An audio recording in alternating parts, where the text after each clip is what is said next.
todos. E aí, nesse momento, nós vamos falar de código de conduta, o tema da teoria à prática, que é o tema do próximo talk show.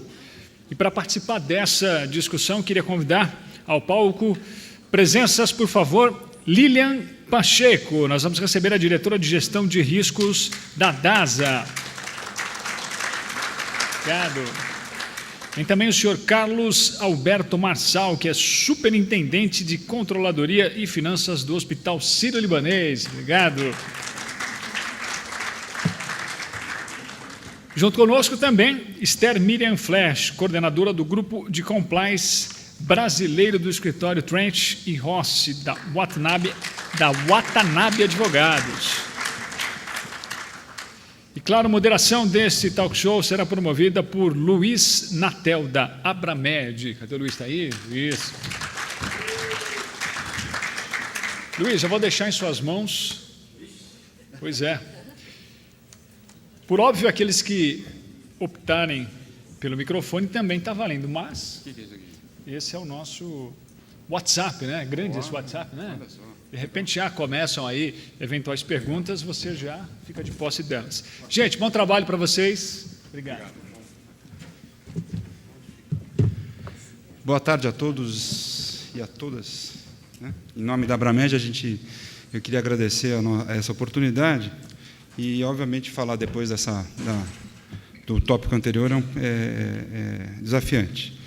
Eu queria começar esperando que esse nosso painel, né, o Código de Conduta, a gente possa, com as palestras da doutora Esther, do Marçal e da Lilian, a gente possa não só inspirar o setor, né, na implantação dos seus respectivos códigos de conduta, mas que a gente possa inspirar o pessoal lá de Brasília também. E queria também, Deluca, além de agradecer o pessoal da revista, da Diagnóstico, agradecer você, que se você não sabe nada, com você aprendi muito. Então, o teu nada me ensinou bastante, né? Então, só para computar aqui. Eu queria, antes de mais nada, fazer uma breve apresentação da Abramed, se vocês me permitirem, não é nada muito longo. Onde é que eu mudo aqui? Ah, está aqui.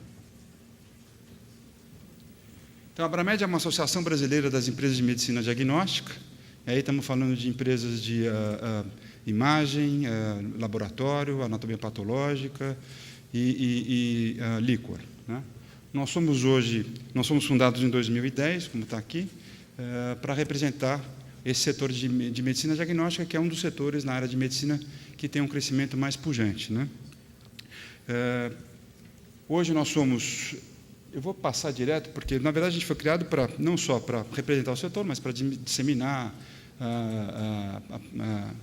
as melhores práticas, instituir códigos de conduta, governança, etc., né? E inspirar o setor como um todo. E hoje, nós começamos só com 8 empresas, hoje já somos 19 membros. Estou aqui com a nossa presidente aqui me corrigindo, me olhando feio, para não demorar muito. Esses são os membros da Abramed. E hoje representamos mais de 50% dos exames feitos na iniciativa privada de diagnósticos no Brasil. Para eu não me alongar muito com o assunto Abramed, eu queria já fazer uma pequena introdução dos participantes da mesa e dizer o que nós vamos estar falando aqui. Na verdade, a doutora Esther, que é eu vou fazer uma pequena qualificação dela, ela é sócia do Trench, Rossi e Watanabe, que agora em setembro foi condecorado com um prêmio Chambers Latin America, como, você não sabia disso que eu ia falar, mas eu vou falar, né? O melhor escritório de compliance da América Latina, né? O mais avançado em compliance na América Latina. Então, ela tem uma série de exemplos, uma série de cases para contar para nós do processo de compliance e estabelecimento de código de conduta. E, posteriormente, nós vamos ver os exemplos de aplicação de códigos de conduta, tanto no Hospital Sírio-Libanês quanto na DASA, né? No caso do Sírio-Libanês, quem vai fazer a apresentação é o Marçal, que é um executivo aí com mais de 25 anos de experiência no setor, né, formado pela FAP com pós-graduação na GV, e quem vai fazer pelo lado da DASA é a doutora Lilian, também com larga experiência no setor e passou por várias empresas do setor, como o Drogasil, o grupo CIA não é do setor, mas no CIA, e hoje está na DASA como a diretora jurídica da DASA, que vocês sabem é uma empresa de capital aberto, então tem toda uma peculiaridade aí, não só por ser da área de saúde, mas também por ser de capital aberto e o compliance com as normas de capital aberto. Não vou me alongar, vou passar então a palavra para a doutora Esther, que vai fazer a sua apresentação. Doutora Esther, por favor.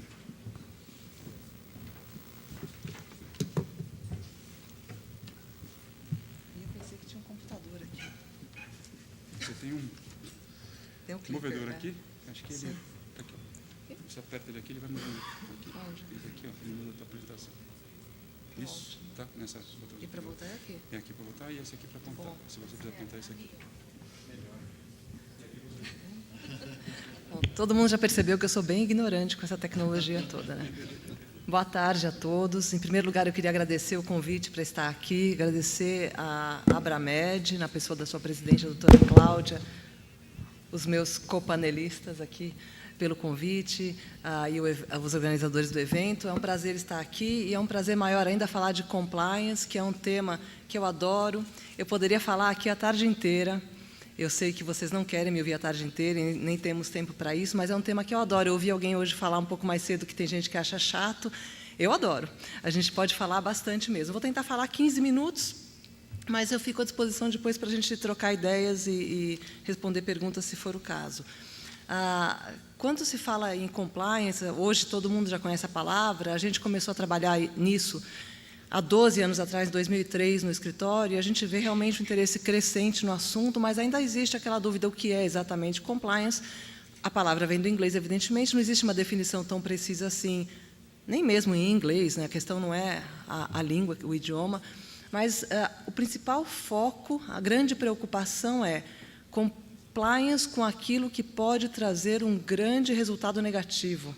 É essa a preocupação que as pessoas têm. O foco maior hoje em compliance é com a questão da corrupção, da anticorrupção, mas existe também uma preocupação grande com tudo mais que é regulado. Quando os reguladores atuam fortemente, como a SEC faz, a Securities and Exchange Commission dos Estados Unidos, aí você se preocupa com compliance de qualquer coisa que eles estejam olhando, porque quando eles olham e acham, eles identificam o problema e vão atrás, o não compliance sai muito caro, não só do ponto de vista financeiro para a empresa, mas também do ponto de vista pessoal para as pessoas que estiverem envolvidas. Então, eu vou tentar falar do principal tema no Brasil hoje de compliance, que é a anticorrupção, mas a gente vamos sempre lembrar que compliance é mais ampla do que isso. Bom, os temas que eu vou tratar aqui hoje, então, vou tentar ler ali, se eu soubesse trazer óculos. Corrupção, né, como eu falei, falar um pouquinho da legislação brasileira, que todo mundo, obviamente, agora, essas alturas, com os grandes escândalos que nós temos, já ouviu falar e lê nos jornais todos os dias. A legislação internacional, que é muito importante, até porque a legislação americana é a que mais incentivou a evolução do compliance ao redor do mundo. E, por último, falar um pouquinho dos casos específicos na área de saúde. Todo mundo deve conhecer esse mapa mundi já, né? Esse aqui é o mapa mundi publicado pela Transparency International, a Transparência Internacional. Eles publicam todo ano em novembro. Ainda não saiu deste ano, a não ser que saia agora enquanto falamos, mas esse aqui é o de 2014. É o mais recente mapa mundi da Transparency. Quanto mais escuro o país, quanto mais vermelho, mais escuro, maior o índice de percepção da corrupção. Não que exista uma estatística precisa, porque não existe, mas percebe-se que a corrupção nesses países é mais alta. E quanto mais claro, o amarelo clarinho é o país onde há pouca corrupção. O Brasil está aqui com um laranja. Esse é o ranking do Brasil atual, é o 69º no mundo. Aqui temos uma tabela que eu, obviamente, não consigo ler. Então, desculpem as costas. O primeiro no mundo hoje é a Dinamarca. Nos anos anteriores, variava entre todos esses países nórdicos, Dinamarca, Finlândia, e a Nova Zelândia também já ocupou a primeira posição. Aí eu coloquei os Estados Unidos, que é um país de referência, em 17º lugar, e aqui do lado tem a nota do país. Então, a nota da Dinamarca é 92, ou 9,2, se a gente pensar de 0 a 10. Isso mostra que mesmo o país o país menos corrupto do mundo não tem nota 10. Não existe lugar no mundo onde não haja corrupção. O ponto é saber qual é o volume de corrupção, qual é a forma em que isso acontece em cada país. Então, os Estados Unidos tem a nota 7,4.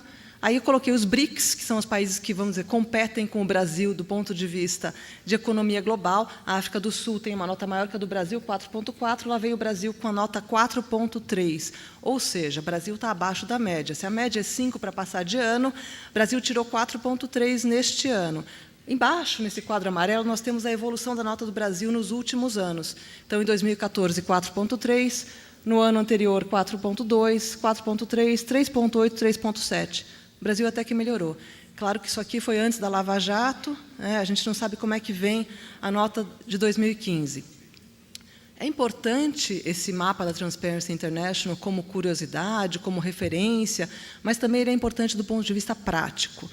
As autoridades americanas, quando aplicam a lei americana, elas consideram qual foi o tipo de critério de cuidado que uma empresa ou uma pessoa teve quando fez negócios em algum país. Então, o Brasil é considerado, com a nota 4,3, um país de alto risco. Qualquer empresa que faça negócios no Brasil e que não considere o Brasil de alto risco vai ser considerada pelas autoridades americanas como não tendo tomado as precauções necessárias, portanto, merecendo uma penalidade maior. Tá? Então, aqui estamos, Brasil, com 4,3.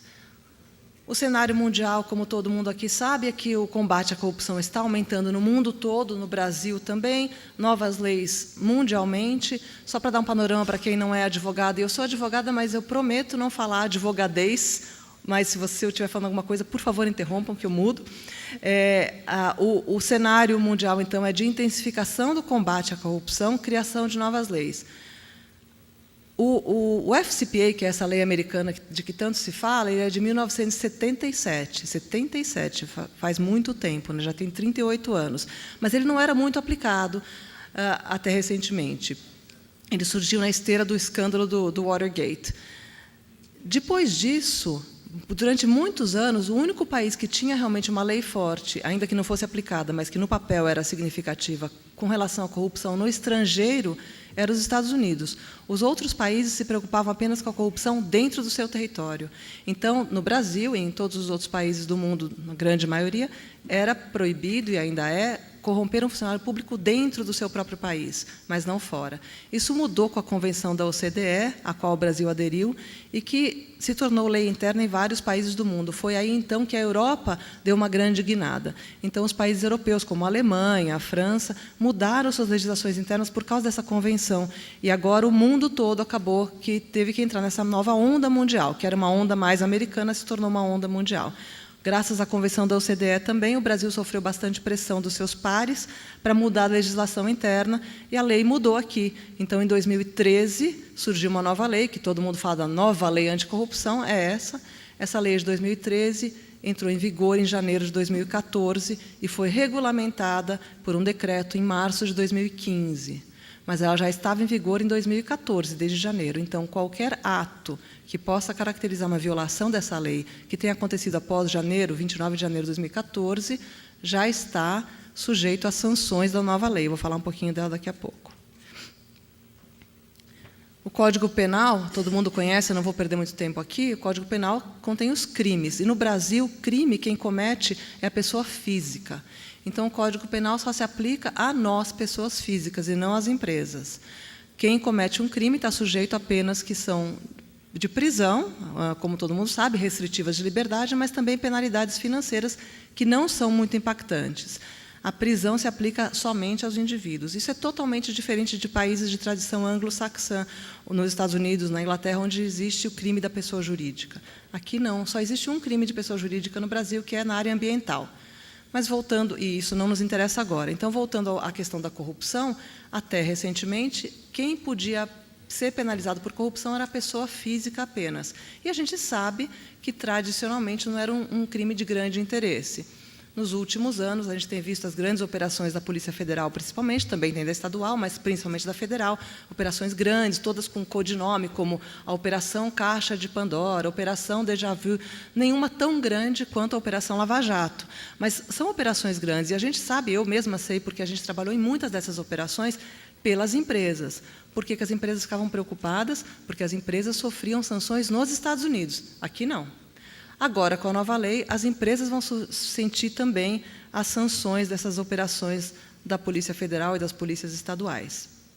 Então, o crime já existia, o crime era, até algum tempo atrás, somente corromper um funcionário público brasileiro, foi alterado o Código Penal, inseriu-se um parágrafo, ninguém nem prestou atenção nisso, para caracterizar como crime corromper um funcionário público estrangeiro. Então, se um brasileiro vai para a Argentina e tenta pagar ou paga uma propina para um guarda de trânsito não aplicar uma multa, ele está violando a lei brasileira, o Código Penal brasileiro. Isso agora já é lei, está claro, e ninguém aplica porque não tem repercussão alguma no Brasil. Esse é o fato.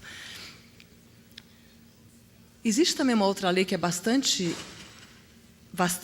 antiga já, não tão antiga quanto o Código Penal, que é de improbidade administrativa, que todo mundo pensa que se aplica só aos funcionários públicos, mas essa lei se aplica também às empresas. Por quê? Improbidade administrativa ocorre quando o funcionário público deixa de cumprir suas funções. Então, um médico, estou falando agora de médico porque a gente está aqui na área médica, um médico que trabalha num hospital público comete um ato contra o interesse da administração pública. Esse médico vai ser processado de acordo com a lei de improbidade administrativa. Isso está muito claro para todo mundo.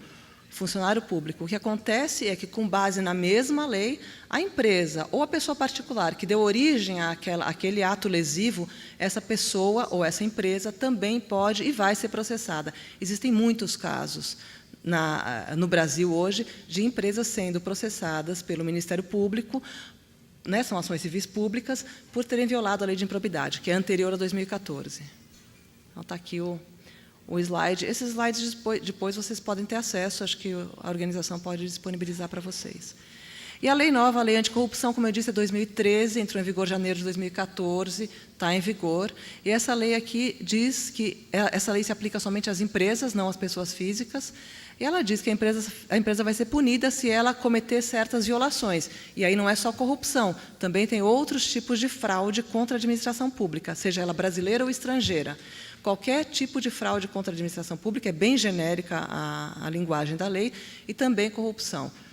O que é corrupção? É só andar com uma maleta de dinheiro e pagar a maleta de dinheiro para um funcionário público? Claro que não. O conceito de corrupção é muito mais amplo e envolve congressos, por exemplo. Nós temos casos concretos, aqui eles não saem tanto na mídia, de questões relativas a congresso. Uma empresa farmacêutica, uma empresa fabricante de medical devices, de implantes e outros tipos de produtos médicos. Ela paga para um médico participar no congresso. Ela paga a viagem, ela paga o hotel, ela paga a inscrição no congresso.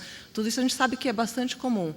O médico nem participa, o médico nem fala inglês, não assina a lista de presença. O que foi essa viagem, então? O que as autoridades americanas já decidiram muito claramente é que isso é uma propina.